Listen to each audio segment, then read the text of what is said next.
ప్రపంచంలో ఉండే గొప్ప నగరాలు గొప్ప దేశాలతో ఈరోజు తెలంగాణ పోటీ పడాలనుకుంటుంది.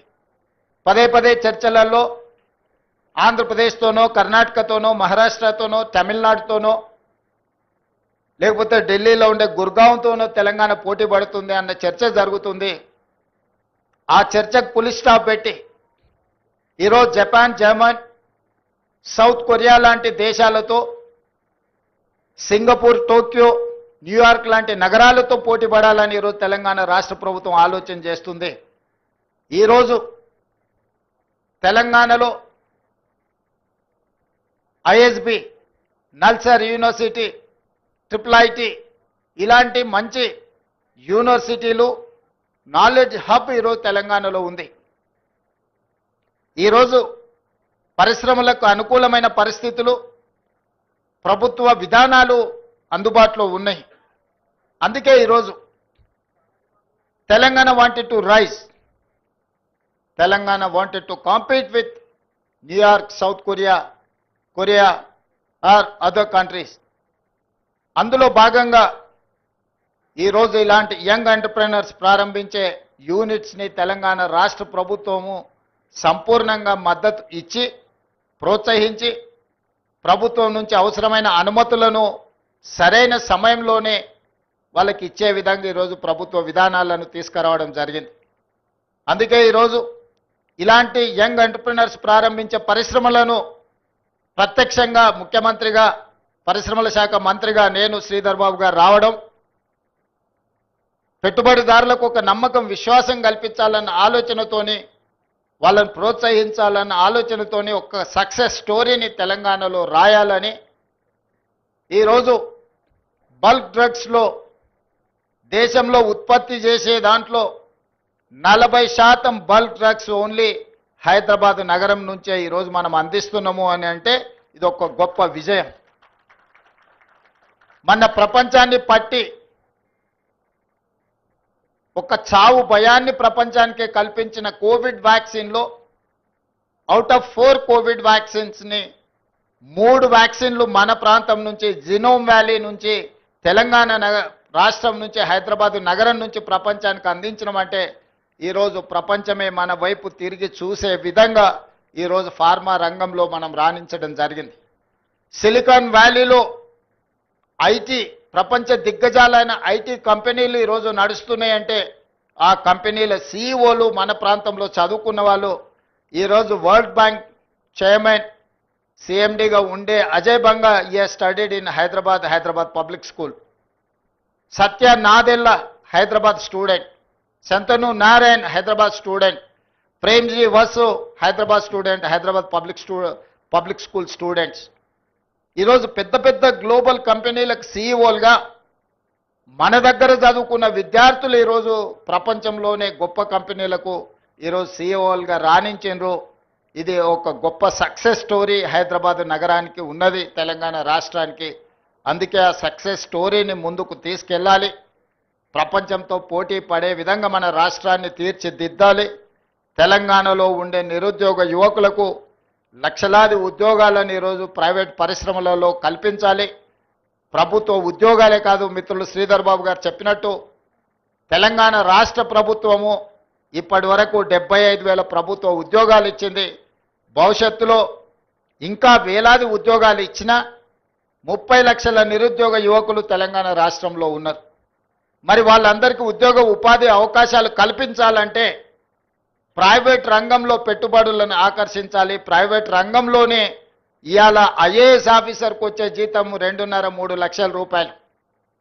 కానీ అదే ఒక ప్రైవేట్ కార్పొరేట్ కంపెనీలో ఈరోజు మనం పత్రికలలో చూస్తున్నాం, సంవత్సరానికి వాళ్ళ ప్యాకేజీలు 5 కోట్లు 10 కోట్ల రూపాయల ప్యాకేజీలు వస్తున్నాయి. రీసెంట్గా ట్రిపుల్ ఐటీ స్టూడెంట్కి 1.5 crore ఆయనం ప్యాకేజ్ వచ్చిందంటే నెలకు వాళ్ళ జీతభత్యాలు ఎంత వస్తున్నాయో చూడండి.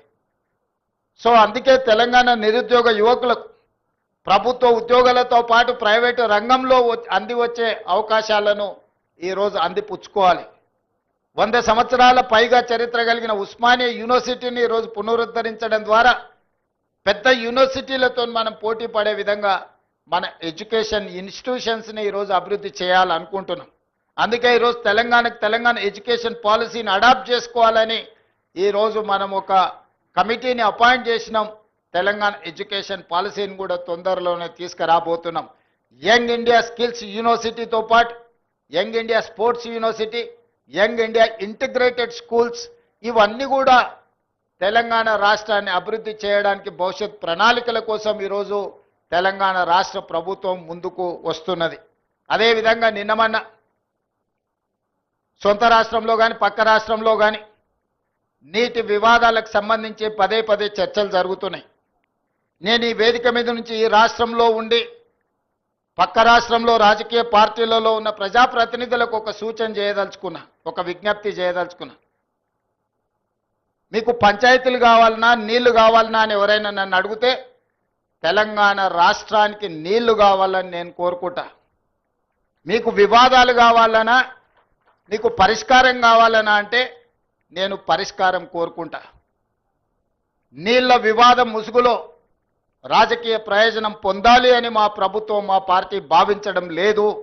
రెండు రాష్ట్రాల మధ్యలో ఉండే సమస్యల్ని శాశ్వతంగా పరిష్కరించాలి అని తెలంగాణ ప్రత్యేక రాష్ట్రాన్ని శ్రీమతి సోనియా గాంధీ గారు కాంగ్రెస్ పార్టీ ఇచ్చింది.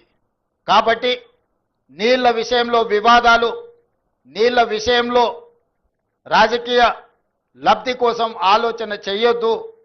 రాజకీయాలకు అతీతంగా మనం ఈరోజు ఆలోచన చేసుకొని పరిష్కరించుకోవాలి. ఈ పరిష్కారాలకు చర్చలు ఒక్కటే పరిష్కారము. న్యాయస్థానాల దగ్గరనో ఇతరుల దగ్గర పోయి పంచాయతీ తెంచుకునే కంటే మనమే కూర్చొని మన సమస్యల్ని సామరస్యపూర్వకంగా పరిష్కరించుకోవాలనేదే మా విధానము. పక్క రాష్ట్ర ముఖ్యమంత్రి గారికి నేను విజ్ఞప్తి చేస్తున్నా, కృష్ణా నదిలో ఉన్న మా పాలమూరు రంగారెడ్డి ఎత్తిపోతలు కావచ్చు, మా కల్వకుర్తి లిఫ్ట్ ఇరిగేషన్ కావచ్చు, మా డిండి ప్రాజెక్టు కావచ్చు, మా ఎస్ఎల్బిసి భీమా నెట్టంపాడు ప్రాజెక్టులు కావచ్చు, ఉమ్మడి రాష్ట్రంలోనే మంజూరైన ప్రాజెక్టులు, వీటి అనుమతులకు మీరు అడ్డంకి పెట్టకండి. వీటి అనుమతులకు మాకు సహకరించండి. ఉమ్మడి రాష్ట్రంలో ఉన్నప్పుడే మంజూరైన ఈ ప్రాజెక్టులకు ఆంధ్రప్రదేశ్ రాష్ట్రం నుంచి అభ్యంతరాలు రావడం వల్ల ఎన్విరాన్మెంట్ క్లియరెన్సులు కానీ సిడబ్ల్యూసి క్లియరెన్సులు తెచ్చుకోవడంతో మాకు సమస్యగా మారింది. ఇవి రాకపోవడం వల్ల మాకు రావాల్సిన బ్యాంకుల నుంచి రుణాలు కానీ, కేంద్ర ప్రభుత్వం అందించాల్సిన సహాయం కానీ, యాక్సిలరేటెడ్ ఇరిగేషన్ బెనిఫిషియరీ ప్రోగ్రాంలో కేంద్ర ప్రభుత్వం 60% నిధులు ఇవ్వడానికి అవకాశం ఉన్న ప్రాజెక్టులు మాకు రావడం లేదు. దాంతో మాకు తీరని ఆర్థిక భారం మా రాష్ట్రం మీద పడుతుంది. ఇవన్నీ కూడా మీరు సహకరించండి. మీకేమైనా సమస్యలు ఉంటే కూడా మేము సానుకూలంగా ఆలోచన చేస్తాం. మేము వివాదం కోరుకోవడం లేదు. నేను మరొక్కసారి ఈ వేదిక మీద నుంచి చెప్పదలుచుకున్నా, నేను శాశ్వత పరిష్కారాన్ని కోరుకుంటున్నా. ఇది రాజకీయ ప్రయోజనం కాదు, ప్రజల ప్రయోజనము, రైతుల ప్రయోజనము, పెట్టుబడిదారుల ప్రయోజనము. ఇంతకుముందే మిత్రులు శ్రీధర్ బాబు గారు వస్తూ చెప్తున్నారు, మనం డేటా సెంటర్స్ని అత్యధికంగా ఈ ప్రాంతంలో అడుగుతా ఉన్నారు. డేటా సెంటర్స్ని ఇక్కడ పెట్టాలి అని అంటే విద్యుత్తుతో పాటు నీరు కూడా అవసరము అని. మరి కృష్ణానది నుంచి నీటిని తరలించాలన్నా, యాదాద్రి పవర్ ప్రాజెక్టు నుంచి మనము పవర్ కనెక్షన్స్ తీసుకోవాలన్నా, ఈరోజు తెలంగాణ రాష్ట్రానికి పోర్టు లేదు. దేశంలో ఏకైక రాష్ట్రం పోర్టు లేని రాష్ట్రం తెలంగాణ రాష్ట్రం. మరి ఈరోజు పోర్ట్ కనెక్టివిటీ ఉంటేనే మ్యానుఫ్యాక్చరింగ్ యూనిట్ ఇండస్ట్రీస్ వస్తాయి. దానికి అందుకే మచిలీపట్నం పోర్ట్కి డైరెక్ట్గా భారత్ ఫ్యూచర్ సిటీ నుంచి 12 lane express highway with controlled access with